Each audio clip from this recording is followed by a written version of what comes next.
We're live now. Oh, hi, I'm Danny Knightmare. I'm Gory V Movie, and for some reason we weren't live, but now we are. Oh, well, I missed the intro, but you've seen it before.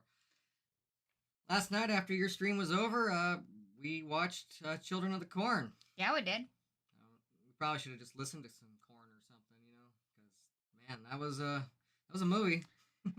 It was amazing. There was children. There was corn. Corn, yeah. I mean, not a whole lot moldy of it. I guess there was. Corn. Yeah, I'm not kidding. It's moldy ass corn. Yeah, it had fungus on it or something. I was wondering if that was like supposed to really have to do with Oh, the that plot. goes nowhere. Yeah, nowhere. A lot of things go nowhere. You know what was really good? Remember Children of the Corn 3 Urban Harvest? It's such a gem. If you were thinking, oh, Children of the Corn, it's okay. The sequel, it's crap. I'm going to stop there. No, don't. You're missing out. Children of the Corn 3 has special effects by Screaming Mad George, who did Society, and it's just delightful. And it's got Charlize Theron in it, Oscar winner Charlize Theron, and Nicholas Brendan from Buffy. Yeah, playing basketball. Mm-hmm. And then a giant monster eats Barbies. It's so wonderful. I wish I had watched that 3 times in a row instead of this. Yeah, this wasn't very good. I kind of think it's like a prequel, like a reboot, like, but a prequel reboot. You know when we got married and everyone's like, you guys are going to have to be together through some tough times? Yesterday was the tough times. It was. So yeah, they've rebooted this franchise before. That's nothing new, and none of the reboots seem to ever really stick because they just keep making them and they have little to do with each other. This one really has very little to do with Stephen King's book or short story or whatever. I think they said they were going for a new adaptation. I didn't realize they were just going for just any adaptation of anything. Yeah. Based on events. I thought maybe the way this one was going to end would get there. We're not going to have the spoilers up just yet, but I'm going to. We will have spoilers because I don't think that you need I just don't think you should see it. But look who's here. It's Mayanne. Hey, Mayanne. How and we Mr. Doing? 187. Yeah, Guts and and Glory. Guts and Glory. Yeah, how we guys doing? So, this wasn't good. The acting... The acting's pretty decent. Okay. I will say, the main girl, she's got a really annoying character. Our main final girl of this, I didn't care for her at all, but the actress did a good job. And the main girl who plays Eden, she's like a 12-year-old girl, Goyle. I actually think she was really good. In a better movie, she could have been the next Isaac. I feel really bad that she got such a shitty script because she's a talented kid. The kids in this movie, those 2 kids who get lines, they're very talented. They're much better than the adults in this movie. The adults in this movie are pretty shit. But the kids in this are very talented. I hope they go on to bigger and better things because they're better than this film. Especially the girl who plays Eden. Rock on. Yeah, you got nominees for next year's Oscars. The Red Queen? I'm not calling her the Red Queen because I'm a Resident Evil fan. I'll call her Eden. She calls herself the Red Queen. Yeah, there was like because she's working with a shitty script. There's like a... What up, Callie Mayo? Hey, yo. Like a Alice in Wonderland, like, thing going on, but it doesn't go anywhere either, really. That goes nowhere either. It's like they have all these kind of beginnings of ideas for thematic elements. Like, what if we kind of do like a Red Queen Alice in Wonderland thing? That goes nowhere. It has absolutely nothing to do with anything. It goes absolutely nowhere. There's at the beginning, they're talking about how they kind of paid out to get like these treatments done on their corn because the big corn town offs. And the corn, the treatments on the corn actually made it really poisonous and hazardous and moldy, and so it's really flammable. They say you could hallucinate just by breathing in the stuff on the corn. So you're like, oh, maybe they're gonna try to say, they even say that that's what happened to Salem witch trials is that there was a fungus. Yeah. So you're thinking, well, maybe they're gonna say that these kids went balls crazy because of the fungus on the corn. That makes a lot of sense if they're spending a lot of time there. Oh, that goes nowhere. Yeah, I mean, you never really get an answer on any of that crap. Jason, how you doing? What up? Hope you're having a good night. Also, this movie really skips all the important stuff, like, that its plot would need you to see. Like, I thought, okay, since we're backtracking and maybe we're going to spend more time on showing how the kids kind of took over the town. I thought that's where they were going. They spent more time. Yeah, they did. That was the assignment. They completed the assignment. It takes more time in that time frame, I guess. The movie spends more time there, but it doesn't show you more. Oh, gosh. So here's the thing I'm going to say. Even the shittiest I'm swearing a lot today, but you know what? Balls to the wall.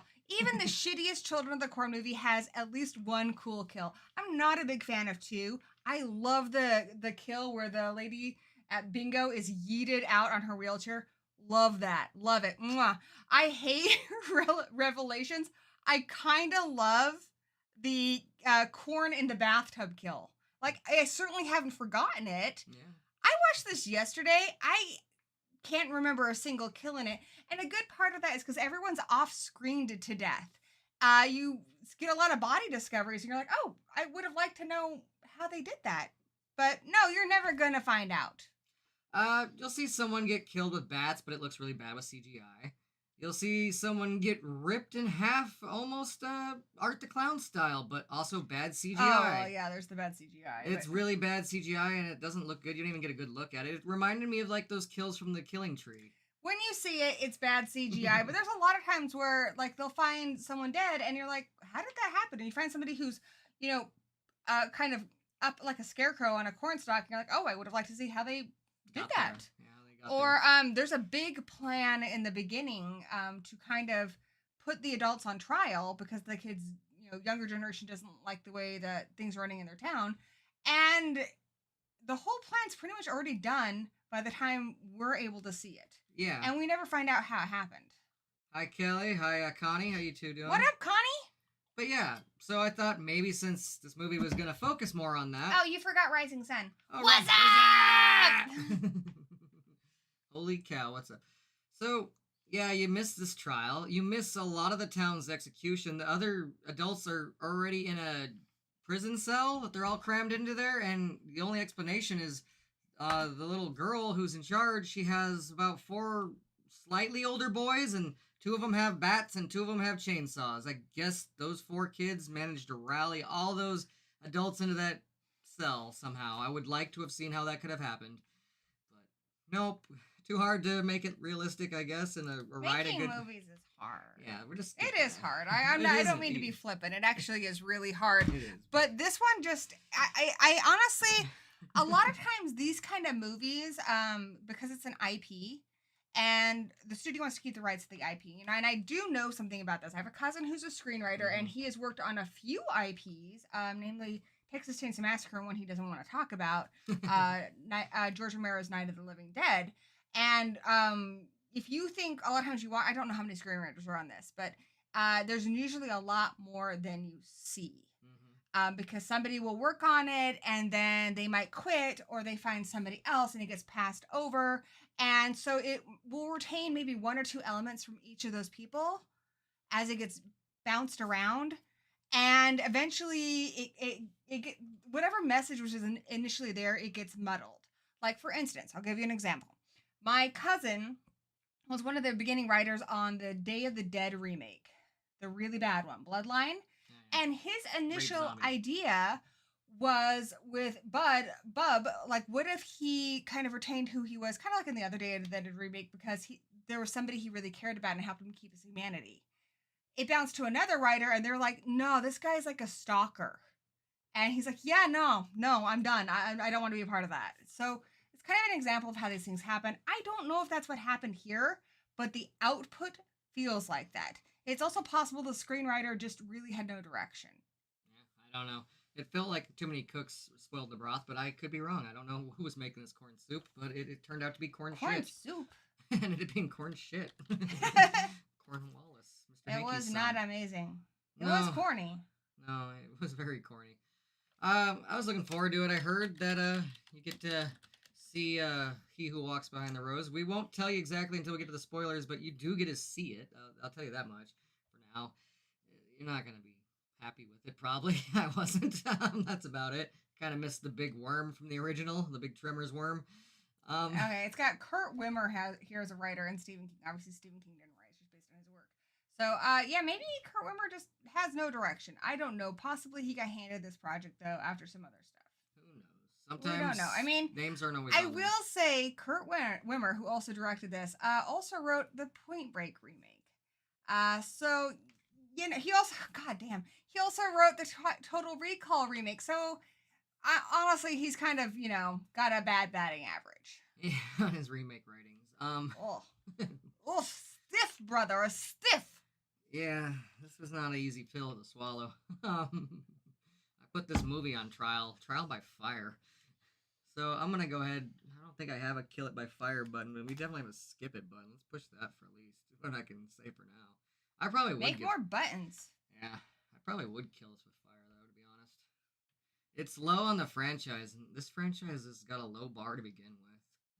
This is definitely one, like, if you had the option, get it from the dollar store, throw it in the garbage. You're going to choose throw it in the garbage. And I don't like to just shit on the movie. I will say there are some nice shots, particularly early on. Some cool camera angles. Nothing that's really going to draw attention to it. It's just I was really mining for gold here, guys. Yeah. And I got a couple crumbs.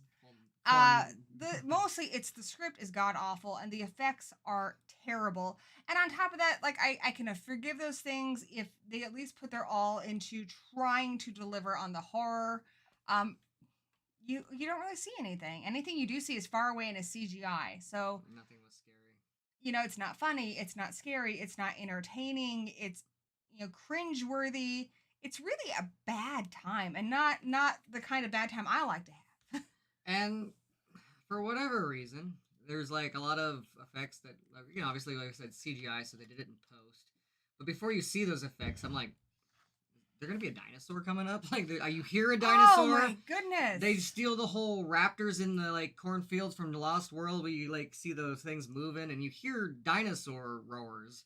So I'm like, is there a raptor? And then later on, I'm like, is there a T-Rex? And no, what you see is neither of those things. Bizarre sound choices throughout. The beginning of the movie starts off with this really over-the-top score, and you're like, what's going on here? This is not merited for what's happening on screen, which is essentially the main girl who plays Eden.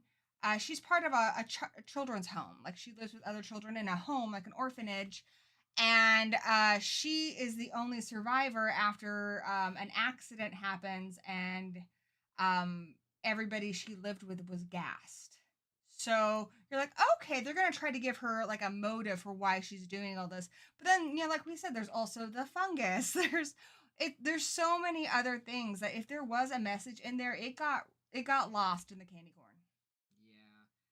That's the opening thing. Like, this kid crazy before everybody else did, and they tried to kill him, or not kill him, but capture him with this gas, but it ended up killing every kid that was in the orphanage. I even told you that as we were watching. I'm like, that's gonna kill all the kids. Yeah.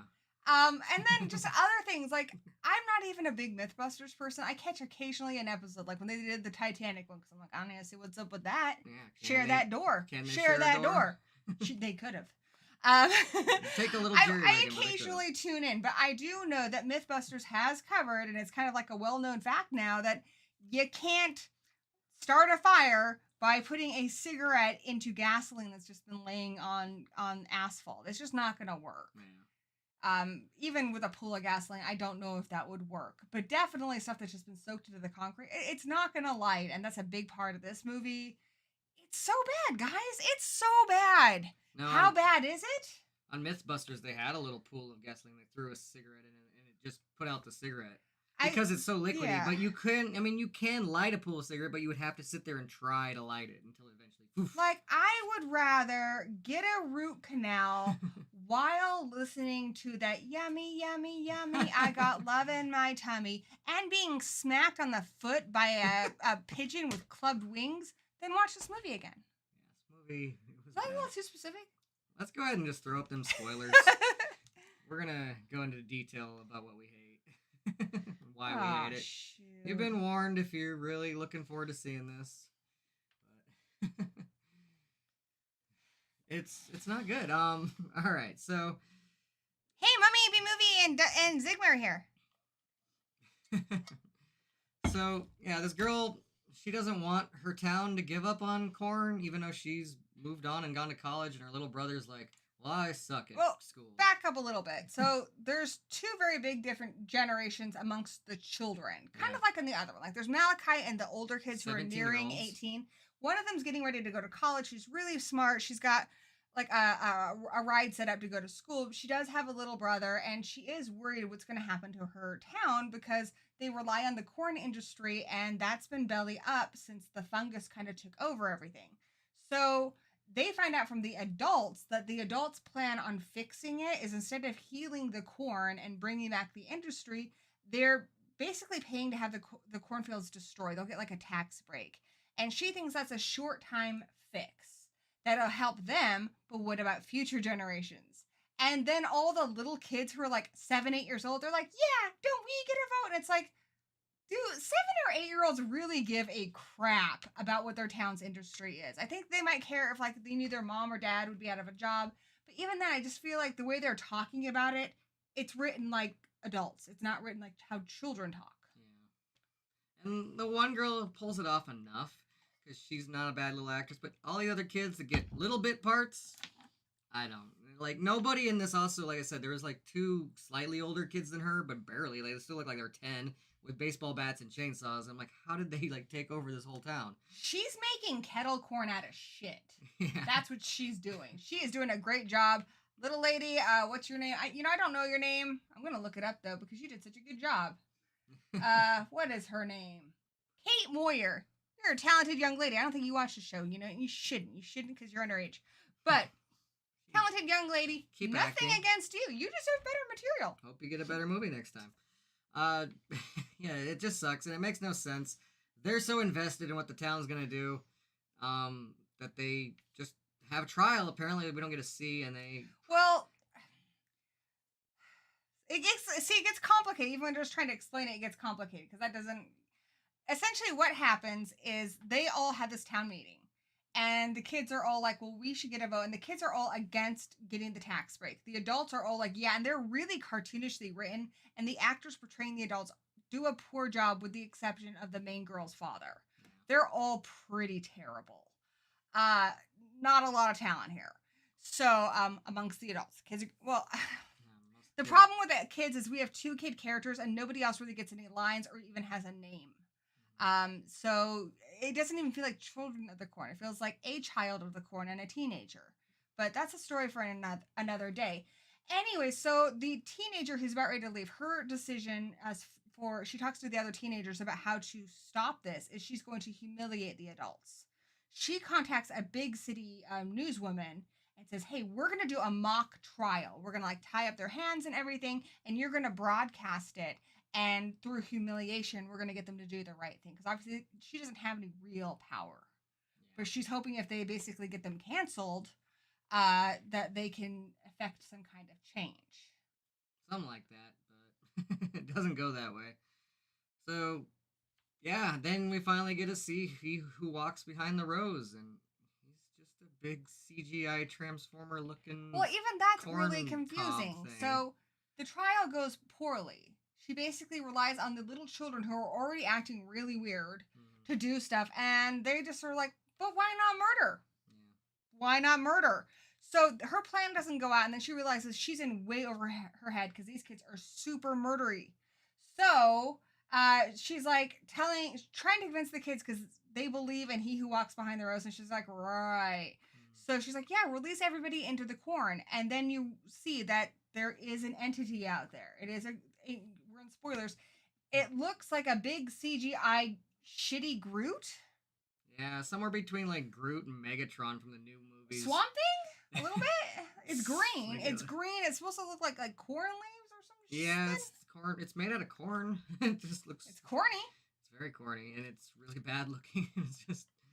It sounds like a T-Rex apparently, and it walks around like one, but it's not. And fire does the trick for a while, and then after the credits or mid-credits or whatever, apparently fire didn't do the trick.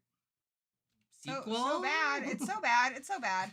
And it gets, like, you think it's kind of over at the end, and then there's a good, 15 more minutes of just, Eden versus the main girl, Bo. And it just is really drawn out. It's really dumb. Bo is supposed to be this really smart girl who's got, she's going to go into some science field or whatever, and she is ridiculously stupid. Like, ridiculously stupid. the decision she makes in this, she knows the children are acting weird, and she's like, "Yeah, we're gonna tie up all the adults, and you need to you're in charge of getting everything ready." One, they're children. Two, they've been acting weird. Like, pay attention to how mean these kids are, how violent these kids are. Yeah. What do you think you're doing? What are you gonna do next? Have the neighborhood junkyard dog babysit the kids? You don't do that. It's stupid. It's really stupid. I also don't understand how really this does affect the kids. I mean, they're reliant on their parents. If their parents are getting a buyout and they're moving, I don't understand why the kids are so pissed off. Yeah, it sounded like they were gonna like rent out the land, but I don't know why this like upsets the Why children. does it upset them? Do they really want to work those cornfields when they're older? And I guess it's because at this point they're already under the spell of he who walks behind the row. I guess That's my guess, and he's telling them not to let that happen. That's the only thing I can think of. How he communicates with them, unsure. He roars like a dinosaur, but I guess he has some sort of communication with these kids that we don't ever see. But any message in here is completely muddled and lost. I don't know what he was trying to say, and it doesn't work for entertainment because it's not scary. It's not even so bad. It's good, funny. It's just trash, guys. It is trash. Like I said, a little bit of good cinematography, decent performances from the kids, but most of the performances are garbage. And yeah, Kurt Wimmer, I just, there are people out there who are just working at it to get their films made, and this got made. And that makes me sad. I don't know. I don't know what Kurt Wimmer was thinking. Maybe he was just wanting that check to make some IP. I don't know. This is some soulless garbage. And that's saying a lot for this franchise. Like, the bar for this franchise is low. This franchise is like neck and neck with, winners like Hellraiser and Silent Night, Deadly Night. Hellraiser, at least they started off with some decent entries, but then they fell apart. Hey, this started off with decent entries. Children of the Corn 3 is a gem. It's a gem. That's a so bad it's good. No, it's not. It's so good, it's amazing. And the first one still doesn't even have a good ending. It's like it's a good movie with a crappy ending. All right, you hush your mouth because you don't know what you're talking about. Dan's been sniffing that corn too much. He don't know what's up. You can trust Gory v. Movie because I know what's up. Scream at George is what's up. The effects in that Oscar winner Charlize Theron movie, Children of the Corn 3. Amazing. You think Charlize Theron, Oscar winner Charlize Theron, would be in a movie that's garbage? Of course she wouldn't. Of course she wouldn't. Screaming at George wouldn't get involved with something garbage. At any rate, it's gone downhill, kids. It's gone downhill like a water slide of diarrhea into a big pit full of moldy corn, and I just think you need to avoid this at all costs. Like, seriously, if someone shows it to you, scream and run in the opposite direction. Don't even explain it to them because you don't have time. You need to get yourself as far away from this movie as possible. You potentially could catch bad movie-itis just by looking at it. I'm a little afraid to show you the poster, but it's already happened, so I'm sorry. Have you ever ate a lot of corn for dinner and then the next morning accidentally take a glance? And it's still in your poop. That's what happens. That's the bad movie-itis. This kind of will stay in you. You'll remember parts of it. One day, you'll be on the happiest day of your life. Your child is born. You're getting married. And then out of nowhere, a scene from this movie will pop in your head and ruin what was a perfect moment in your life. Don't say I didn't warn you, because I did. Anyways, I think we've established that you shouldn't spend a little bit. I mean, we just grazed the surface. You shouldn't watch this movie. It really did not need to exist. I have a feeling that it was only made to keep the rights to the franchise. That's the only reason why I think it's the right to suck. They've done that several times, I believe, with this franchise. They've done it with other franchises. And it's like, if you can't make a good one, let someone else have it. It's the best thing to do. I saw that Zigma and Man are talking about the Scream board game that's coming out by Funko. I heard about that. I definitely want to get that one, too. We got to pre-order that. Nice. And you can play it on your phone, too. Speaking of that, I think we're going to take a small break, but we'll come back and we're going to play some video games. Jason, I have seen the movie Teeth. It's delightful. Teeth. Now, that's a good movie, yeah. I definitely recommend that. Man, do we need to have another 20 minutes of this stream? No. Yeah. You know what I'm talking about. You know what's up, man. You know what's up. I'm not going to eat corn again for a while. It's ruined corn for me. Kettle corn, candy corn, corn on the cob, kernels of corn, sweet corn, all of it ruined for me. And you know what? It's Apple Blossom, which is our little festival in town. And there's popcorn far as the eye can see. You know who's not going to enjoy any of it? This girl. It'll help me not. This movie. I make corn at work though, like popcorn. I make it at work, so it'll help me definitely not snack on any of it. No. But you know what? It's like aversion therapy. If you are trying to quit corn, if you have a corn addiction, you're guzzling that corn syrup, you know, every time someone's not looking at you, you're shoving in mouthfuls every chance you got. You're running into the back workroom, you know, at the office just so you can, like, you know, devour kettle corn. You should watch this because it's aversion therapy and you'll never look at that stuff the same way again.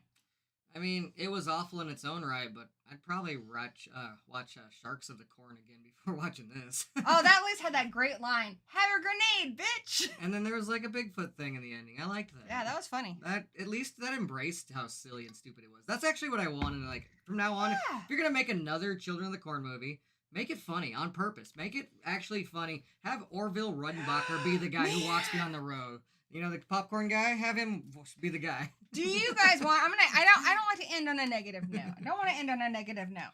So here's something really fun that we got from Children of the Corn that Mr., you know, poo-poo over here probably doesn't appreciate. South Park, Matt and Trey Parker, they came up with the idea, they were inspired for the idea of Cartman's voice from listening to Isaac in the first movie shouting. So like, you know, and then it's my papa. That is from Isaac. It would not exist in the way it does now if it wasn't for Children of the Corn. True. No, I like that movie. Hi, kitty, kitty, kitty. But also, when the South Park did their Children of the Corn episode, Cartman was playing more of a Malachi character in that, where he's like, "Outlander, we have your woman, Outlander." Outlander. Yeah, kitty. He's my papa. That's a bad Children of the Corn movie. Bad. I know a certain Children of the Corn movie that's sleeping with Mommy tonight. All right. So sorry, guys. We'll be back in a little bit. We're gonna get an online video game that you guys can join in. Yeah. On your phone. Tonight's game we're gonna be playing Rift Tracks. We've never played it before. I just bought it. Essentially, we all get to play this game where we are riffing on movies. You know, Mystery Science Theater style together. You get to either choose the joke you want or write a joke. It should be fun. Yeah, we'll be back. Oh, probably about 8 o'clock. Maybe a little faster than that. So go get yourself a snack and a drink, and then meet back with us. Corn cut.